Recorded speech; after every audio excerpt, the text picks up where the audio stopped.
Hello everyone, how you doing? Welcome to another video log. This is a video that I do reporting on the stuff that I've been doing on the previous month and what I'm up to on the current month. This time is for August, so it's gonna be a What's Up August video. Been focusing a lot on Evoke demo party stuff, preparing the releases for it. Spent over like a month doing some different releases for it. If you haven't checked them out, you definitely should. I've been posting about them on my Twitter and on my YouTube channel and on my Patreon, so no reason why you should have missed it. So I went to the party itself as well, which was fun, and then I had to do all the upload stuff when I came back, did a party report, also fixed some stuff on the shader showdowns. KB had recorded everything with NDI, full high quality, 100 gigabytes of data, and he transcoded into something more reasonable for me to download. And then I had to normalize the audio, and I learned that FFmpeg has a normalized audio thing that follows the standard of LUFS that you should be using, that the European committee has suggested and that YouTube vaguely follows. So it was nice that it has a special filter for that. That came out rather handy. Just use that, normalized automatically, and yeah, it's uploaded as well on my channel. The stuff that I've been doing, Enough Records radio show, I've been recording, or just last night I was recording the latest issue of Enough Records radio show. Talk about the releases that we had previously on the label and try to promote it a little bit. Send a couple mails to a couple new radios, see if they are interested in hosting the show. Of course, none of them replied, as they never do. But it's nice to send a few of those mails now and again. Just a reminder that other people will ignore you whenever they are not interested in what you're proposing. Talking about proposing and ignoring people, I should probably try to we never ignore anyone on Enough Records when they send us a new demo, unless it's like a completely nonsensical email which doesn't make any sense. But when you send me a track and ask me for feedback and if it's worth publishing, or if I'm interested in publishing it, I usually listen to it and I give some feedback. I've been doing that with a couple of people. Nothing really ready for release. Our release schedule is a bit open right now at Enough Records. I'm actually thinking that I should be poking some people directly, going on different Discords where people post previews of their tracks and, just explain to them the concept behind Enough Records and see if they might be interested in putting out an EP or an album or whatever they might be interested in. Another concept that I thought about for Enough Records that I want to maybe do once I'm back from holidays is do a remix competition of some sort, like get an Enough Records musician. I should actually talk with Mpex about that because he has a couple albums planned, so he might be able to take one of his tracks, get all the stems, publish those stems, and give like a month for people to just do whatever remixes they want out of that, and we'll publish the best ones in some sort of release. I wanted to say mixed release, but it might not work very well, so just and that might give a bit of an excuse to spam the event outside of the Enough Records artists core. It might also wake up a few Enough Records artists to start producing again, or actually producing to release on the label again. So that's an idea that I've been having for a long while, but I haven't had time to put it into practice. I guess it's one of the items for October. Actually, I'm going to put a note right here for September, actually. Rec remixing competition idea. So yeah, that's one of the things that I want to tackle once I'm back, trying to get more activity back on Enough, because this year hasn't had that many releases, solo releases. I mean, we had the compilation, but other than that, I think we had like 4, which is not that much. Like maybe one a month is usually already somehow low. We usually have 2 a month, so this year has been a bit low in that regard. And I'm not sure if it's just the net audio aspect that has been diminishing in interest with Bandcamp being so easy for artists to just publish themselves, and other platforms also existing to help spread digitally the stuff without it necessarily being tied to a label, or if it's just enough records not reaching out to new artists properly. So I want to try to cover that a little bit better in September, but I have a lot of other stuff also to try to get done. Anyways, other things that I need to get done, and I'll probably still try to do in August before I go to holiday. Just gonna have a quick holiday journey, visiting my parents and for a music festival. I want to do an article for Cockmlock or whatever it's called, which is a disc mag, paper mag, Polish guy who was relatively newcomer to the demo scene. He was doing this mag, and I was chatting with him a little bit, and I was supposed to write him an article, and I haven't finished it yet. I started writing it, but it's not complete. I want to write about the start of music groups and the relation of music groups with the demo scene, and also doing a parallel with the relation that demo scene has with the copyright. How it started from the pirating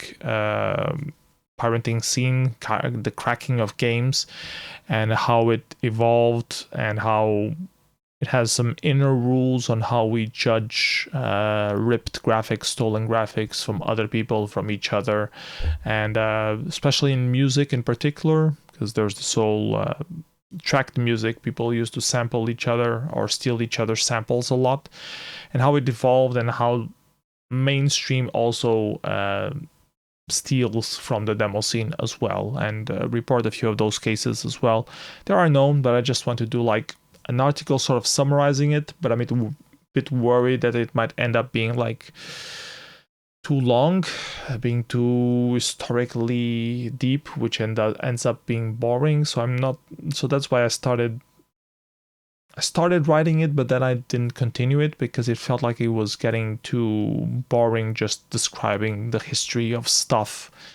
So I don't know, but I want to try to finish it and submit it. They are aiming to release at Xenium, so I should probably send this article soon, so they have time to edit it and fit it into the mag somehow. I wanted to get it done a couple days ago already, actually, but I was too brain dead to figure it out. Other stuff that I've been worrying about, more writing stuff. The short story about hot sauce that I was like 8 chapters out of 12 done with. I was reaching a critical part where I had to revisit some things and change some things and make sense of the whole thing and maybe rethink the ending, which the original idea doesn't really apply to how it started developing as I was writing it. It got a bit on a hiatus when I had to crunch down on Evoke Demo Party releases stuff, and I just got pushed back and I haven't picked it up in over a couple of weeks. So I want to focus that as well. I also got some feedback on the short story that I rewrote of 1,000 words. That it didn't have enough of a story or a plot. That might be easy to fix, but I had to reread it and rewrite it, and I just haven't had the time yet. I'm a bit brain dead since I returned from Evoke, all the jet lag stuff, and then not sleeping properly, and I'm a bit wondering if it's long COVID that's just leaving me too tired, or if it's just lack of sleep because changing sleep and kid being home all the time just starts making a lot of noise and I can't sleep properly. Not sure, maybe it's both. I didn't bother testing for COVID, just figuring, okay, if I have COVID, I have it. I'll just be home all the time anyway, so it doesn't really matter. It will eventually go away in a week or so. But I'm wondering if the tiredness and the brain deadness and headaches that I've been having, if it's related to that or maybe it's not. Anyways, I've been having that, so I haven't been really able to focus on writing stuff. Haven't been focused overall. A few other things that I've been waiting on, the VAT being paid properly on the OSCC order that I had. I've been had a bit of back and forth between CTT, the Portuguese company that did the customs thing, and the company that shipped. CTT wants me to deliver them some 4 different documents, and the other guys asked me for proof of what those documents are, so I had to send them a print screen, and they haven't gotten back to me, and I need those documents sent to CTT, or I need them to figure out with CTT what the hell is going on. So I have a note here to try to focus on that. And I really wish I hadn't to bother with this shit. This should just be resolved by itself. I shouldn't be needing to mail people about this crap. So it really annoys me that I waste money on this. Another thing that I'm really annoyed about that I have to waste time doing is going to the police to report the guy, the construction worker that has ghosted us with €1,000 of our money. Still hasn't picked up his phone, still hasn't replied to any emails, so I need to copy everything down, all the information I have on him, put it on a piece of paper, go to the local police and see what the hell they can do about it, if they can do anything at all, or if I need to get a lawyer of some sort. Actually, I want to try to resolve this without paying any lawyer anything. I'm gonna ask the police guy what needs to be done. And if he tells me you need to get a lawyer, I'm gonna tell, okay, I can't afford a lawyer, so tell me what are the steps that needs to be done for this to go to court properly, and I'll try to do those steps myself, because it shouldn't take a guy with a law degree to complain about someone else having ripped you off €1,000. It should be, you just go to the police and you complain, and the police does something about it, and you get your money back. That's what it should be. And I want to prove to myself that I did the minimum. I did all the work that I could possibly have done to exhaust the legal right way to deal with the situation. And after that, if I have exhausted that, then I can complain properly that the system doesn't work. So I want to have proof that the system doesn't work. And for that, I need to follow all the steps. And the next step is going to the police and report it. But I don't have time for that because I've been too tired and doing other stuff. Anyways, other stuff that I want to check out. Google Podcasts doesn't work properly on Enough Records radio show. I don't know why, if it's bugged, if it's not. All other podcast systems work properly. Google Podcasts doesn't catch the image properly, doesn't play the thing at all, and I don't know what the hell is going on. And I've been trying to debug it. I tried a few different couple things. I tried comparing my our RSS feed with other working podcasts' RSS feed, and I couldn't see any possible reason why Google Podcast is fucking up ours. So I really don't know, but it's an item that is still here because it's still wrong. And yeah, that's one of the things that I want to Google a bit more when I'm not brain dead, and try to figure out if there's a problem with Google Podcasts or if it's a problem with our RSS feed. What other stuff?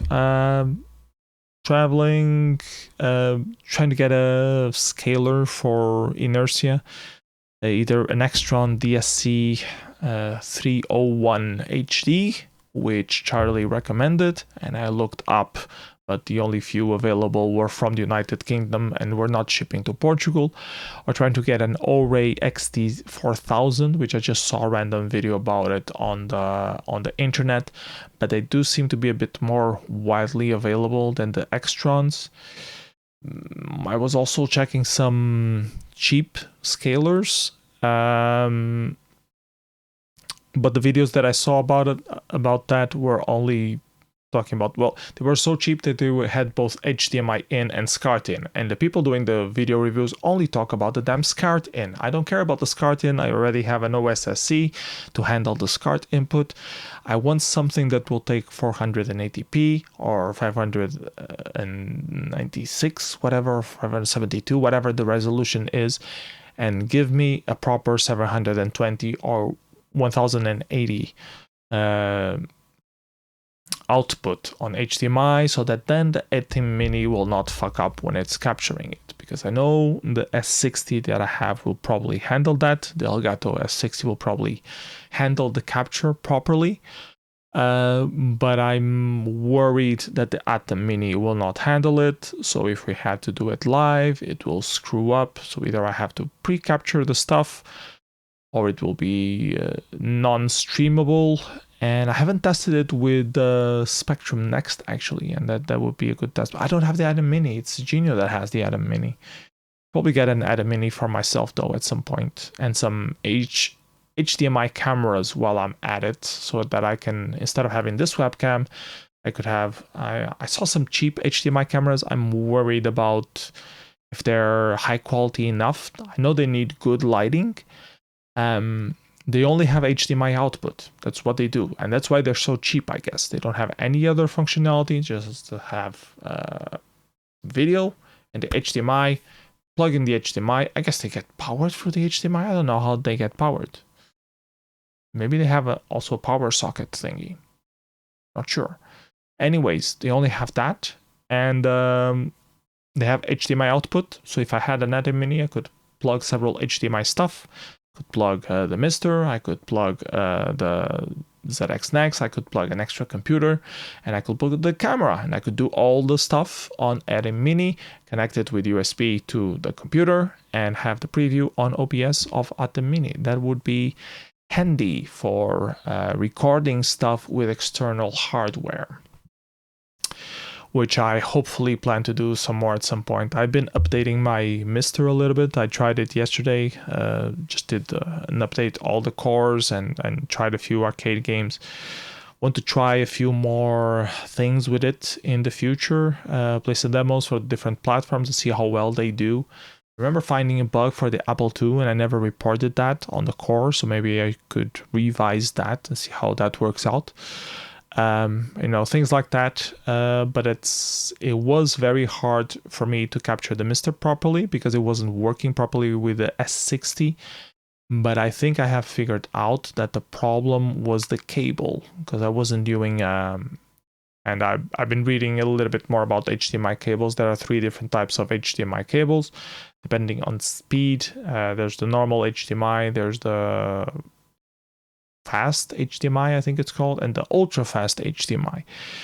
And also the quality of the cable itself also matters. So when you're trying to send 1080p and you don't have ultra fast cable, actually ultra fast should be for 8K, so 1080p should be fine. But my cables are all slightly long, and the distance in HDMI also matters. So I need to get a couple of short, ultra-fast HDMI cables to make sure that I have perfect quality things. I have a few golden HDMI cables, but they're all rather long in dimension. So if one of them is slightly crooked or it's not ultra-fast, it just won't do. And I had some issues with what was it that I was testing that I had issues with? It was something new. What was it that made me realize what the bug was? It wasn't the Mister. What was I testing? I don't remember anymore. Brain dead. What was it?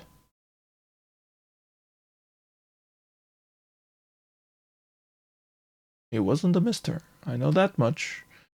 And it wasn't the Android, even though my Android does have HDMI output. It wasn't that either. What the hell was I testing? Holy shit, I don't remember. It wasn't OSSC itself, because I haven't taken it out of the box yet, so I know it's not that. What the hell was it?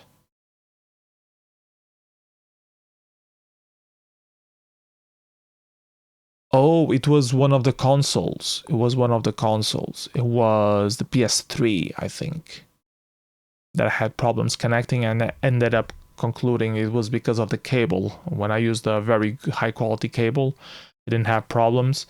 And yeah, and that's when I figured out that I need a proper cable, and that might be the reason why the S60 isn't capturing properly in some instances and loses connectivity. So yeah, need to check that, buy some more random hardware, try to see if it's fixed. But I wanted to get rid of some of the other hardware, extra hardware that I have no use for, like DVI splitters and shit like that. That's just completely useless now, but that I got out of the Artica big. It wasn't a sale. It was sellout sale. It's not called a sale in English. I don't know the word. Anyways, I'm brain dead. Forgive me. Other stuff that I have here on my to-do list to do is to go back to Inertia and spam stuff a bit more. The new competitions, announced the JPEG XL art competition, poke the active spectrum demo sceners to try to convince them to do some stuff for Inertia ZX Spectrum demo compo that we will have. And then also I've been thinking a lot of other compos for Inertia, namely the graphics competition, because there's so many different graphics categories that we could do, and we only have the freestyle graphics like as a main thing. But sometimes you need to. If I just have the freestyle graphics, it's not like I'm not going specifically to each person and asking them to submit something. And it feels like it's a bit hard to get random entries if you don't have a specific compo when you ask everyone to participate on that specific compo. And that's why we've been having the champion system this year, to try to get someone else to do that work for us, because we're only 3 members of the organizing team and we can't be championing all the compos and asking everyone on the internet to participate on all of our compos, because that was just way too much work. So we've been trying this championing thing and just focusing on the ones that are not championed, the more global ones, and hope that the people who are championing the specific competitions will bother to do that social networking thing where they bother other people to participate. So there was this idea in particular, and this came also a bit an aftermath from Evoke. There are a lot of different pixel graphics competitions that are possible for us to organize. Evoke had this specific palette limited pixel graphics. Commodore 64 graphics is also very trendy. If I would announce it properly and bother everyone who's a regular doing C64 graphics, we probably would have some good releases. Apache Art as well, ASCII as well, specific Discord for that I could bother people there. If I just go there and talk with them regularly, I'm sure people would end up participating.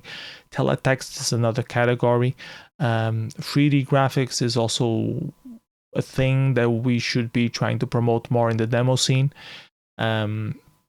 Either using the tool that Gargai has, or doing a plain Blender compo and trying to go to the Blender forums and ask specifically Blender people to come and participate on the specific graphics. So you see there are a lot of categories, and then there's also the AI based competitions, because I was a lot into style transferring, which was a form of AI, but nowadays DALL-E and the other one, Midjourney, whatever it's called, I think it's Midjourney, have been getting a lot of people on social media posting high quality stuff, which is just natural language based. You write text and the artificial intelligence algorithm will try to create the image that best matches that description and put a lot of processing power into it to make it high quality and realistic. There's been a discussion on Buet recently if this should be accepted into compos, if it should be banned from compos. And I think it should be actually a thing that we could be exploring in the demo scene to bring more demo scene awareness to random artists and bring more artists in to get involved into demo making. If you had a specific AI generated art competition of some sort, spam announce it and saying that this is a demo scene AI generated stuff. So you have some keywords specific to the demo scene, and random people who do random DALL-E Midjourney stuff would see those prompts on Twitter and would try to figure out what the demo scene is, join Discords, ask about demo scene, and maybe they might be interested in the demo scene in the long run. Demo scene is not just creating AI graphics. But some people have been starting to use AI graphics as a way to generate backgrounds for demos, and why not? If it facilitates, um, there were some comments on the thread that it was killing the proper art that was illustration. I don't think we'll ever replace it properly, because if you want to make some small changes to an illustration that was completely AI generated, you can't, uh, move the guy a little bit higher or put it from the left to the right on an image. That needs a dedicated person to do that. It's not AI. Machine learning won't help you fix those things. So you will always need a person who is talented with the tool to do those things. There's also the creative aspect of finding the right words to give you the best results as well. You need a good idea to start off of. Just Amiga ball is not enough. You need to figure out the whole context behind the Amiga ball. It's Amiga ball with a background, with a wireframe thing, and then there's things moving around. It's not just typing Amiga ball into the prompt. You need to do a full thing to get the best Amiga ball that you possibly could out of the machine learning algorithm. It says Amiga ball says whatever other prompts, just a stupid example. So while I was reading this discussion, I was thinking there are so many graphics categories on the demo scene, and it would be a bit silly to have them all happening at the same party at the same time. Like, we can't have 10 graphics competition. I mean, we can, but then it would be like Silly Venture, where they had shit tons of categories with only 2 or 3 entries on each one, which for me, I don't think that's very good to watch or to participate on. I think you should try to have a competitive competition above all, not judged by the quantity, but also try to foment quality. And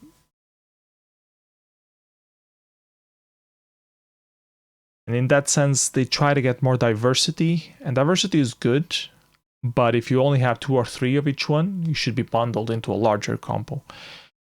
So I was thinking, okay, I could have all these different compos at enough, but I'm back to the original problem where it's just 3 people to announce it properly and spam it properly and poke people to participate properly. So it would be really hard to pull everyone to do that just for inertia, because there's so many demo parties happening. So another idea that I had, I'm still bubbling about it, is try to organize like maybe a monthly competition, maybe related to the demoscene report of some sort, where I have a challenge of either a specific category or a specific topic or limitation of some sort, and try to get entries and then show them on the next month. I'm thinking about graphics, drawn graphics, or non-executable graphics, non-moving graphics in particular, but it could be applied to any category. It could also be music, it could also be short intros or demos or anything. But that might be an idea for a competition. Like, they used to have 1-hour competitions or weekly competitions on some IRC channels. It could be interesting maybe to have a specific compo on a specific limitation and have it like changing every month or every week. I'm not sure if I'm willing to do it every week or if people would be willing to participate, but maybe once a month it could be interesting. I'm not sure. I still have to figure out the details, but that's something that's been bubbling in my head ever since I saw this forum thread, and considering all the different things for inertia that I've been trying to figure out. So yeah, that's another concept that will be mulling during these few weeks and might announce at the next demoscene report that I'll have to do in the beginning of September. So yeah, let's see if that maybe turns out into an online competition of some sort. So yeah, those are the main things. Oh, last but not least, I've been trying to figure out what to do with my headphones, because they broke right before I went to Evoke. One of the sides broke. I ordered a replacement thing, the thing that goes on the top. But I know there will be some soldering involved, so I'm a bit worried about that. I do have the soldering stuff. I know I'm not very good at soldering, but it should be fine. And along with that, I also been considering to buy some new headphones, and I got a couple recommendations from Alcama, maybe the Biodynamic DT 1990 Pro 250, or the DT 770, or the Audio Technica's M50X. The three of them listed here, and I might buy one of them regardless if I see anything else on Thomann that might justify the free shipping, because these are the only good headphones that I have left. And even if I replace the thing that I can't remember the name, eventually they will wear out, or it will be nice to have a replacement in case anything happens to these, or I just need extra headphones because someone is coming over and needs to preview. I have two outputs on my Focusrite and I only have one pair of headphones. I usually do like an adapter with some earplugs, but having proper phones would be a lot better. So yeah, these are the things that have been going through my mind, and yeah, that's what you can expect to hear about for the rest of the month. Lengthy video, 30 minutes, didn't want to go it that long. I ended up going on a couple of rants, sorry about that, but hope the video was useful. A bit brain dead, not sure if COVID or lack of sleep, but I definitely need to rest a little bit more. So see you next video. Bye bye everyone, take care.